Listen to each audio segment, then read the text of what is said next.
This is Story Recapped. Today, I'm going to explain a horror thriller film called Embrace of the Vampire. Spoilers ahead. Watch out and take care. Inside the bell tower of a university, the vampire writes a journal recalling when he fell in love with a woman while he was still a human. He was a nobleman, while she was a maid to the royalty, so they had to meet in secret by the brook at the end of the day. After spending time with his lover in their secret meeting place one day, the nobleman stayed behind, wishing that he had more time with her. Little did he know that it would be their last moment together. When he fell asleep by the brook, 3 nymphs approached him and started caressing him until he woke up. After putting an anchor around his neck, the nymphs began piercing his flesh with their sharp fangs. Having turned into a vampire, the nobleman lived on, but he had to deal with the pain of losing the love of his life. But centuries later, he found the soul of his lover again in a young college student named Charlotte. The vampire reveals in his diary that he has only 3 days left before falling into eternal sleep. Charlotte's soul can save him, but she loves another man. The vampire intends to cast doubts into the mind of the young lovers, so he can take Charlotte's soul and be with her forever.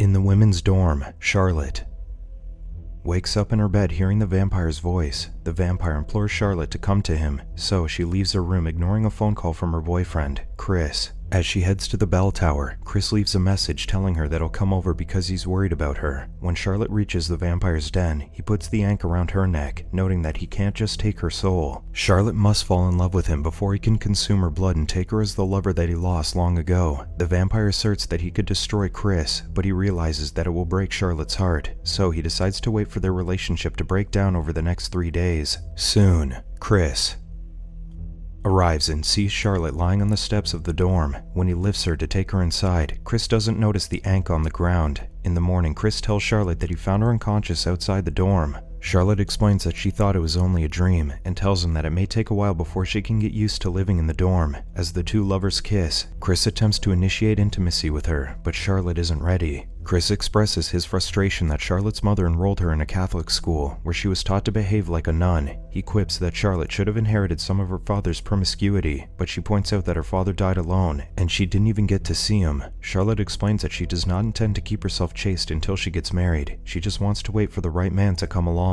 On their way out of the dorm, Charlotte's friend Nicole reminds her that they have to go to the bookstore later. Before parting ways with Charlotte, Chris reminds her that she'll be celebrating her 18th birthday in 3 days, and suggests that it will be a good time for them to make love. Charlotte responds by hinting that she wants to get intimate with him on her birthday. That night, the vampire visits Charlotte in her dorm room after she falls asleep. He whispers to her that love is a curse on humans because it weakens their power. He then vaporizes Charlotte's crucifix and puts his ankh in her hand. Charlotte soon wakes up as the vampire starts caressing her. The vampire urges her to spend eternity with him as he kisses her body, but Charlotte resists. The vampire suddenly disappears when Charlotte throws the ankh on the floor. When he returns to the bell tower, the vampire realizes that he has only 2 days left, and he's getting weaker every hour. After attending class the following day, Nicole introduces Charlotte to her friend Eliza.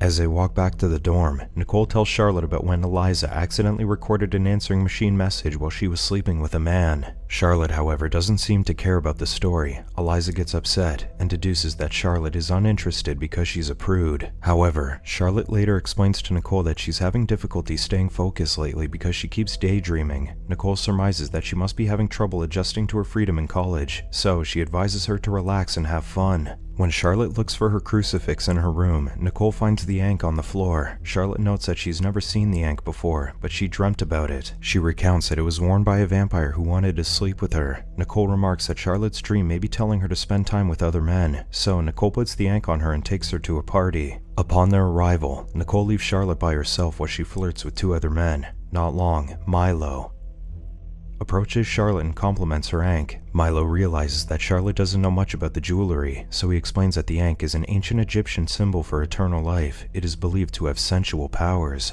After Milo leaves, Charlotte suddenly gets the urge to go to the rooftop. When she gets there, she finds the vampire waiting. Charlotte notes that she met him in her dream, but the vampire discloses that the meeting really happened. When he notices a cut on Charlotte's finger, he takes her hand and tries to lick the blood, but he manages to resist. Charlotte licks the blood herself and starts kissing the vampire, but he suddenly disappears when Nicole arrives. Nicole takes Charlotte to a secluded building and leaves her with a man named Jonathan.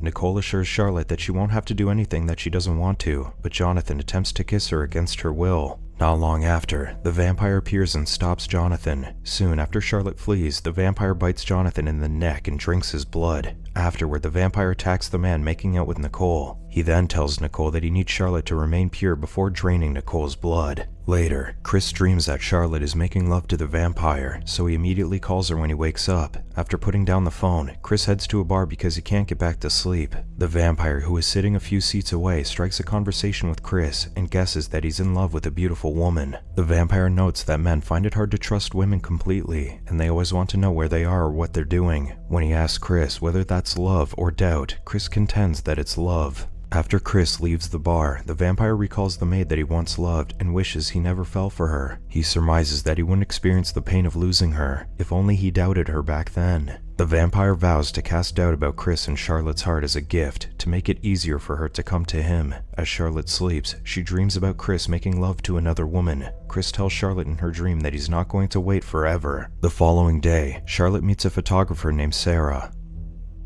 Fascinated by Charlotte's beauty, Sarah invites her to her studio in the dorm. As Charlotte looks at samples of Sarah's work, the photographer takes the opportunity to snap some pictures of Charlotte. After a while, Sarah unbuttons Charlotte's shirt and continues taking photos with her chest exposed. Soon, Sarah stops taking pictures and starts kissing Charlotte's body. They kiss momentarily on the lips, but Charlotte suddenly decides to leave the studio. When she gets back to her room, Charlotte calls Chris to tell him that she won't make it to their date that night because she has to study. Chris surmises that she's feeling anxious about making love to him, so he tells her that they don't have to do it. He just wants to spend some time with her, but Charlotte stresses that she has to study alone. When Charlotte attends class later that day, she notices the vampire a few seats away. She tells him to leave her alone, but the vampire contends that he can't stay away from her because he needs her to stay alive. He explains that he tried to forget about her, but he found out that his need to survive is too strong. The vampire taunts Charlotte that Chris won't sacrifice his life for her, and she doesn't want to do the same for him. He then reveals that he will die when the clock strikes midnight. He stresses that he won't display any weakness or remorse when he takes her that night to keep himself alive. Charlotte yells at the vampire to stop when he grabs her by the hair. The vampire disappears while the whole class looks at her, so Charlotte storms out of the lecture hall. Charlotte tries to study later that night, but she falls asleep and dreams about getting intimate with Chris and Sarah. Not long after, the vampire joins them. Charlotte soon wakes up and finds Chris sitting beside her on the bed. When she asks why he's there, Chris explains that he just wanted to see her. Chris then expresses his concern that their relationship might be in trouble because Charlotte is being uncommunicative. He asks her if she's been seeing someone else, so Charlotte assures him that he's the only one in her life. Charlotte tells Chris to leave her alone, so he goes to a bar to play pool with his friend, Mark.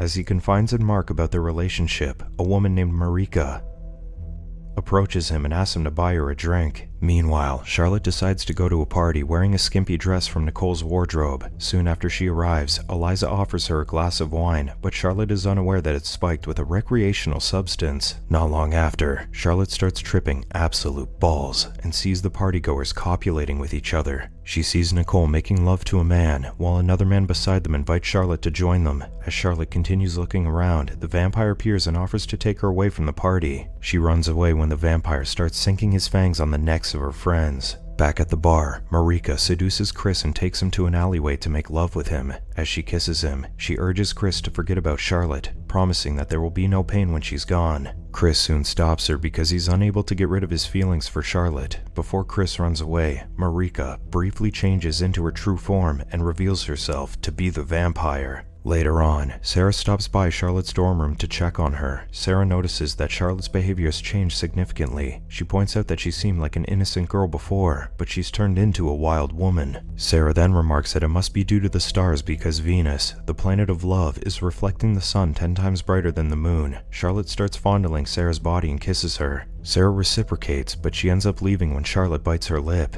Charlotte sees Milo outside her room and tries to seduce him, but Eliza interrupts her. The two women end up fighting after insulting each other. Eliza slaps Charlotte in the face, so she fights back by kicking her in the belly. Charlotte immediately returns to her dorm room, so Eliza bangs on her door and tells her to come out. The vampire soon arrives and bashes Eliza's head against the door. After Eliza drops to the floor, the vampire licks the blood splatter on the door. On the other side, Charlotte smiles as she senses the vampire's presence. Soon, the vampire returns to his lair in the bell tower. As Charlotte lays in bed, the ankh hanging on her neck suddenly glows, and she hears the vampire's voice calling out to her. The vampire urges Charlotte to be with him, claiming that she has nothing to look forward to in her life. As Charlotte makes her way to the bell tower, Chris arrives outside the dorm and follows her. When Chris reaches the top of the tower, the vampire is already attempting to feed on Charlotte. The vampire tells Chris to leave and warns him that he'll only find death if he stays. He contends that Chris can't take Charlotte away from him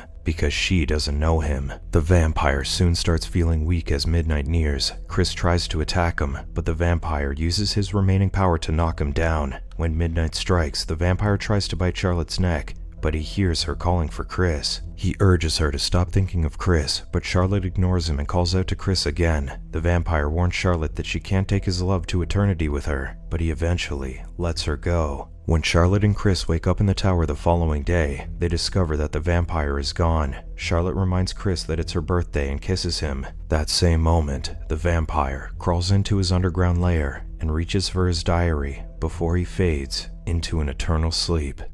This is all for Story Recap for today. Subscribe to watch more videos like this. Tell us in the comments if you want us to recap your favorite movie. Watch other of our videos showing on the screen and leave a like because it helps the channel. And I would see you in the next video. Goodbye.